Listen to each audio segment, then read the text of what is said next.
carved the horizon, mirroring the spirit of its people. Within the ancient, unyielding walls of Stonehaven, where the very stones hummed with generations of martial valor, a culture forged in steel and unwavering loyalty thrived.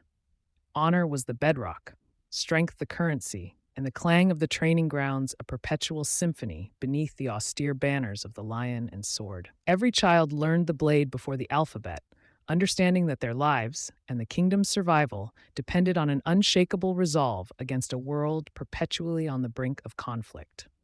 Among Eldoria's finest, Sir Kaelin stood as a paragon of their martial tradition, his reputation preceding him like a whispered legend across the realm. His skill with a greatsword was unparalleled, his strategic mind sharp, and his unwavering sense of justice a beacon for the common folk.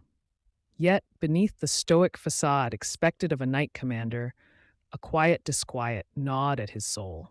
He had witnessed too many skirmishes along the Whispering Plains, too many lives lost to the ancient animosities that festered between Eldoria and its sophisticated yet equally proud neighbor, Viridia.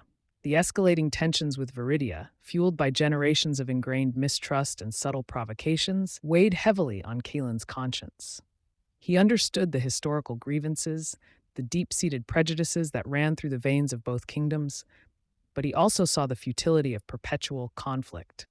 Every border clash, every diplomatic slight, felt like another nail in the coffin of a peace that seemed ever more distant, leaving Eldoria vulnerable to whispers of a far more insidious threat emanating from the Shadowfen marshes, a darkness few acknowledged openly. A summons, stark and urgent, arrived at Kaelin's barracks one frigid morning, bearing the royal seal of King Theron. The king, once a towering figure of Eldorian might, had been fading for weeks, his illness a closely guarded secret that now permeated the very air of the castle with a palpable sense of dread. The messenger, a young squire with eyes wide with unspoken fear, conveyed the king's immediate demand for Kaelin's presence, emphasizing the gravity that precluded all other duties. Kaelin found the king's private chambers shrouded in a somber hush, the heavy velvet drapes drawn against the moonlight, casting the room in a perpetual twilight. The air hung thick with the scent of medicinal herbs and the metallic tang of weakening vitality. King Theron, a shadow of his former formidable self, lay propped against silken pillows, his once booming voice reduced to a raspy whisper that barely stirred the silence. Kaelin, the king rasped. His eyes, though clouded by pain, still held the keen, piercing gaze of a monarch. The hour is dire, far more so than even my most loyal advisors comprehend. He spoke of Eldoria's coffers dwindling, its garrisons stretched thin, and the true enemy, a creeping shadow that sought to engulf all of Etheria, growing bolder with each passing day. The conflict with Viridia, he confessed, was a diversion, a tragic symphony orchestrated by unseen hands. With a strength that seemed to defy his failing body, King Theron extended a frail hand, grasping Kaelin's armored forearm. "My last breath, Kaelin, will be a plea for unity." He articulated a desperate, seemingly impossible wish for Kaelin, his most trusted knight, to journey to Viridia, to mend the ancient rift, and to forge an alliance between the warring kingdoms. The weight of Eldoria's future, and perhaps Etheria's, now settled squarely upon Kaelin's shoulders, a burden that promised to redefine his very understanding of duty and loyalty. The air in King Theron's private chamber hung heavy with the scent of dying embers and medicinal herbs, a stark testament to the monarch's fading life. Sir Kaelin stood vigil, his imposing frame a silent sentinel against the there encroaching gloom, his heart a leaden weight in his chest. Outside, the formidable stone walls of Stonehaven offered little comfort, for the true enemies were not at the gates, but within the fractured spirit of Etheria itself. The king, a man once renowned for his booming laugh and unyielding strength, now lay sunken into his silken pillows, his breath a shallow, rattling whisper. Kaelin watched, his loyalty a deep-seated ache, knowing these were the final moments of a reign, and perhaps of an era. A weak, gnarled hand, surprisingly strong in its resolve, reached out, beckoning Kaelin closer. The knight knelt, his armored knee thudding softly on the plush rug, his gaze unwavering as he met the king's cloudy eyes. "Kaelin," King Theron rasped, his voice a ghost of its former power, yet imbued with an urgency that pierced the silence.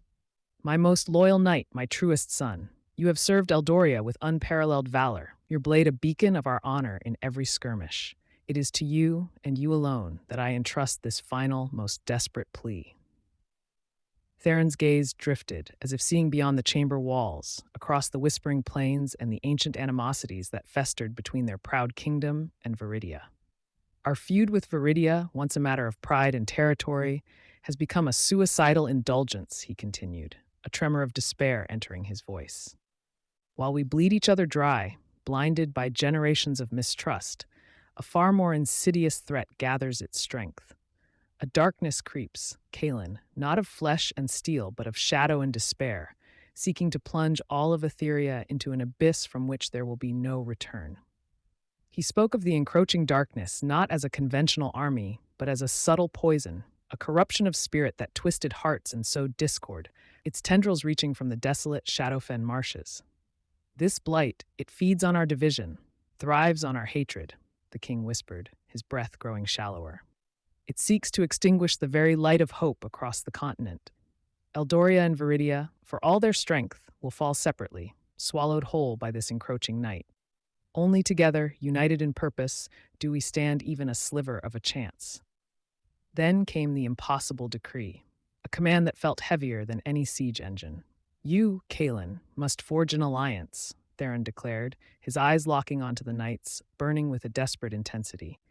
"Go to Sunstone City, speak with Princess Lyra, convince her, compel her, to see beyond the blood-soaked history that divides us. Make her understand that the fate of both our peoples, of all Etheria, hinges on this fragile unity." Kalen felt a cold dread settle deep within him, the sheer audacity of the mission almost breathtaking in its impossibility. Despite the immense weight of the task, Kalen's deep-seated honor and unwavering loyalty to his dying king left him no choice. He would not, could not, refuse this final, sacred trust. His jaw tightened, a silent vow forming on his lips. "Your will be done, my king," Kalen affirmed, his voice resonating with a conviction that belied the turmoil churning within him.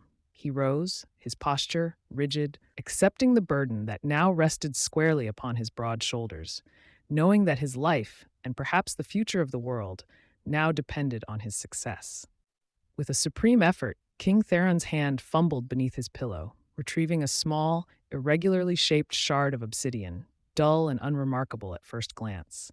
He pressed it into Kalen's gauntleted palm. The stone, surprisingly cold, pulsed faintly with an almost imperceptible energy, a subtle vibration against Kalen's skin. "This is from the heart of the mountain," Theron murmured, his voice barely audible. "Seek the blood of the sun. It will guide you, or perhaps it will awaken what slumbers." The cryptic words hung in the air, a riddle without a key. The king's gaze, now distant and unfocused, momentarily, he sharpened, fixing on Kalen one last time. "Beware, Kalen," he warned, his voice a fragile thread, for betrayal often wears the face of loyalty. "The greatest threats are not always seen, nor do they always come from without. Protect the shard. It holds more than ancient magic. It holds a whisper of truth." A final, shuddering breath escaped the king's lips, and his hand fell limp, the light in his eyes fading like a dying star. Kalen remained kneeling for a long moment, the obsidian shard a chilling weight in his hand, a tangible symbol of his impossible quest. The chamber, once filled with the king's lingering presence, now felt vast and empty, echoing with the silence of death and the profound burden of a dying wish. He rose, the clatter of his armor a stark intrusion in the solemn quiet. Stepping out into the hushed corridors of Stonehaven, Kalen knew his path was now irrevocably set, fraught with peril and shadowed by a darkness far deeper than any he had ever confronted. The weight of King Theron's dying wish settled upon Sir Keelan's shoulders with the crushing force of a mountain, eclipsing the flickering torchlight in the antechamber. He stood alone, the regal silence of the castle amplifying the impossible decree: unite Eldoria and Viridia. Generations of bloodshed, ingrained suspicion, and the very fabric of their martial culture stood against such a notion. Yet the king's final, desperate plea echoed in his mind, binding him with a sacred duty. Kalen, a warrior forged in the crucible of Eldorian honor, felt the tremor of an unfamiliar doubt, a chasm opening between his unwavering loyalty and the monumental scale of the task ahead. He knew the path would be fraught with more than just physical dangers. It would demand a diplomacy he had seldom practiced, a cunning he rarely entertained. The memory of the king's emaciated hand, clutching his own, lingered, a testament to the encroaching darkness that even the proudest fortresses could not repel. Unity, Theron had whispered, was their only shield against an abyss Kaelin could only vaguely comprehend. His mind, usually sharp and decisive on the battlefield, churned with the intricacies of courtly maneuverings and the deep-seated animosities he was now charged to dismantle. He was a knight, a protector, not a diplomat. The stark reality of his inadequacy for such an undertaking gnawed at him, yet the oath was sworn, the destiny cast. Retreat was not an option for a man of Eldoria, especially not for a knight of his renown. Seeking counsel, Kaelin made his way to Lord Valerius's private study, the elder statesman a beacon of wisdom in the turbulent currents of court. Valerius, with his silvered temples and eyes that seemed to hold the weight of ages, was a trusted confidant, a pillar of Eldorian tradition. He listened intently as Kaelin recounted the king's final command, his expression a careful blend of gravity and measured concern. A gentle nod punctuated Kaelin's words, a silent acknowledgement of the immense burden placed upon the young knight's broad shoulders. "A grave charge indeed, my dear Kaelin," Valerius began, his voice a low, resonant murmur, and one that speaks volumes of the king's faith in your unwavering honor. He gestured for Kaelin to sit, pouring 2 goblets of spiced wine. "To bridge the chasm between Eldoria and Viridia, it is a task for the gods themselves, yet you, if anyone, possess the fortitude to attempt it. My support, as ever, is yours, without question or reservation." His words were a balm, momentarily soothing the turmoil in Kaelin's soul, a firm hand guiding him through the uncertainty. Valerius continued, his gaze distant, as if peering into the convolutions of history. "However, one must remember the nature of our Viridian neighbors. Their ways are not ours. Where we prize martial valor and directness, they favor subtlety, intricate negotiations, and a certain fluidity of conviction." He paused, taking a slow sip of his wine, allowing his words to sink in. "Their diplomats are renowned for their silver tongues, their scholars for their convoluted arguments. Do not mistake their cordiality for true alignment, for the Viridian heart often harbors motives deeper than what their polished smiles betray." A subtle unease began to prick at Kaelin, a discordant note in the harmony of Valerius's sage advice. He had always known the Viridians were different, but Valerius's words painted a picture of calculated deceit, a diplomatic labyrinth where Kaelin's straightforward honor might prove a hindrance. "Are you suggesting they cannot be trusted, my lord?" Kaelin asked, his brow furrowing, attempting to reconcile the king's call for unity with Valerius's veiled warnings. Valerius chuckled softly, a sound devoid of mirth.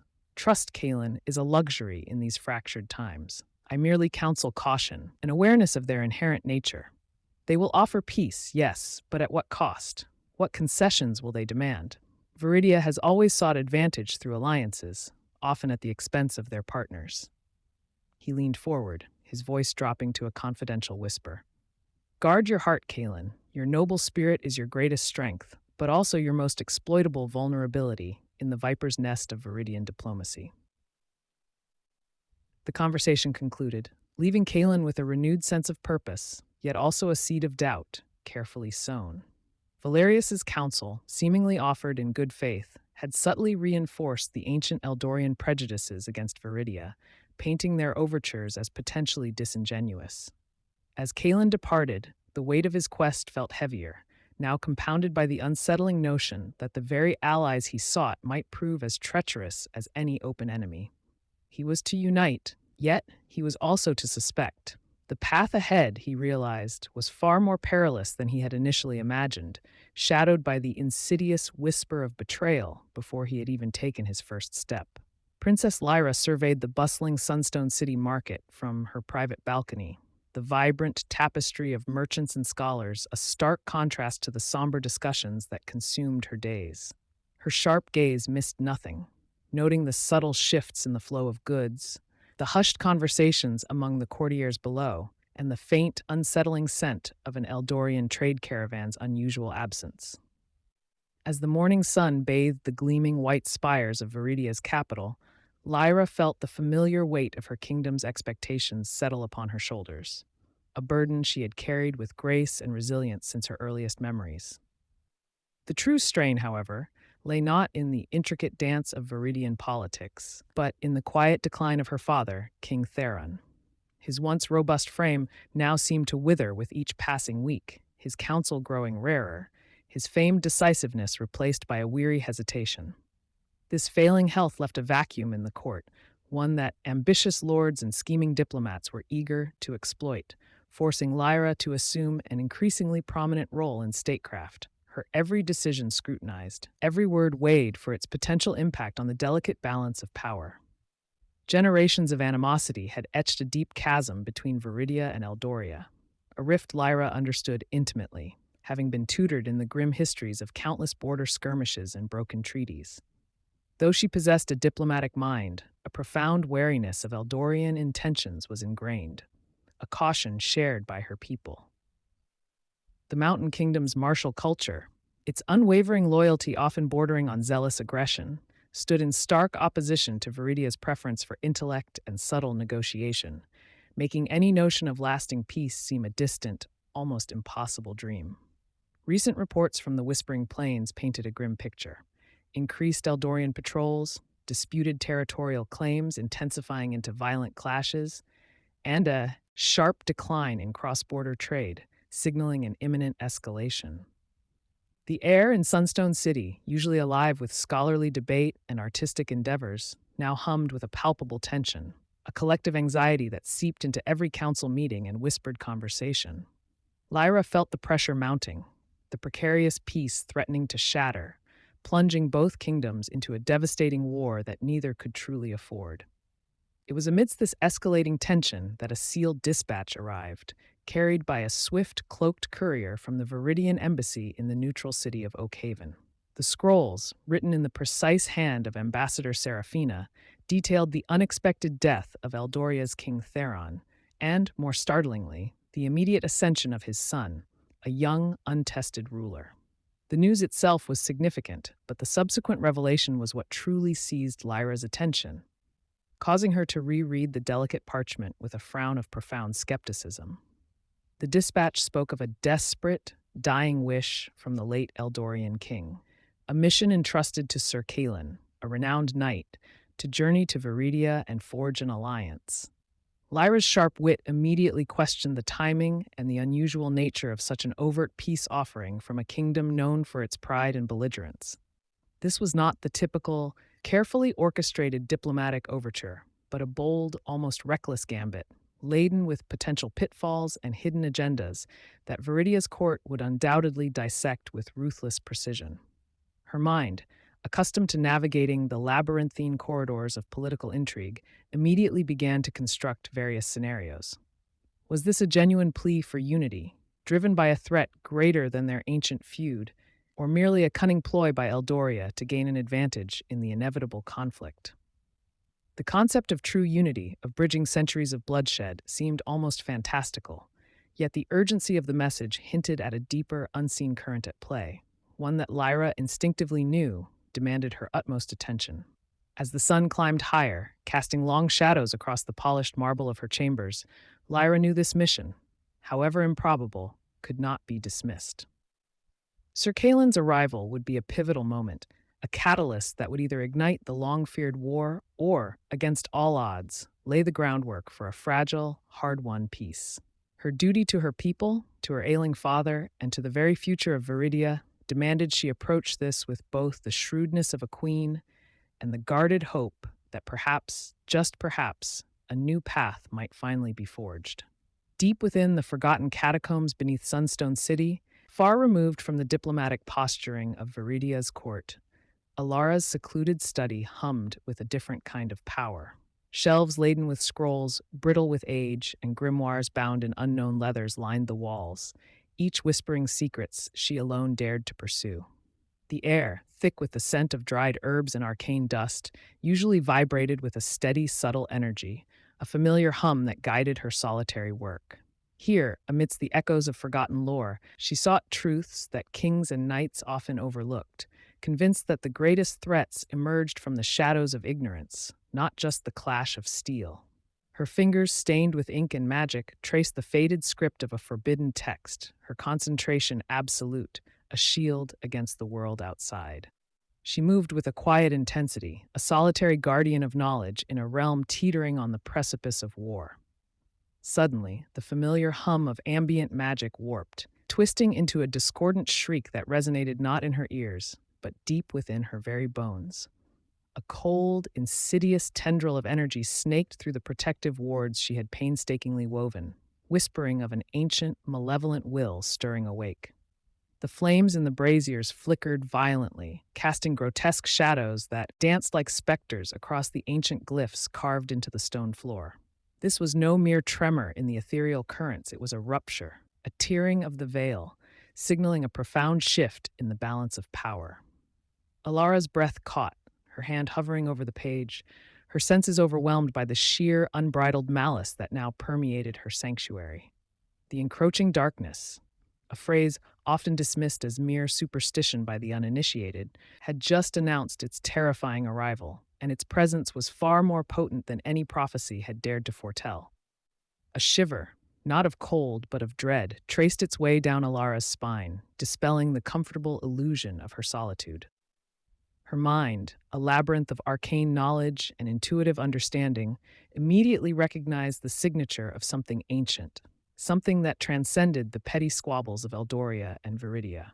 This was the same chilling resonance she had felt in fleeting glimpses during her most perilous ventures into forgotten ruins. The world, already on the brink of conventional war, now faced a far more insidious enemy, one that devoured light and hope alike. She knew, with a certainty that chilled her to the core, that this nascent disturbance would soon swell into a cataclysm, engulfing Etheria in an abyss of chaos. With a grim resolve, Alara pushed aside the current text, her focus now entirely consumed by the encroaching threat.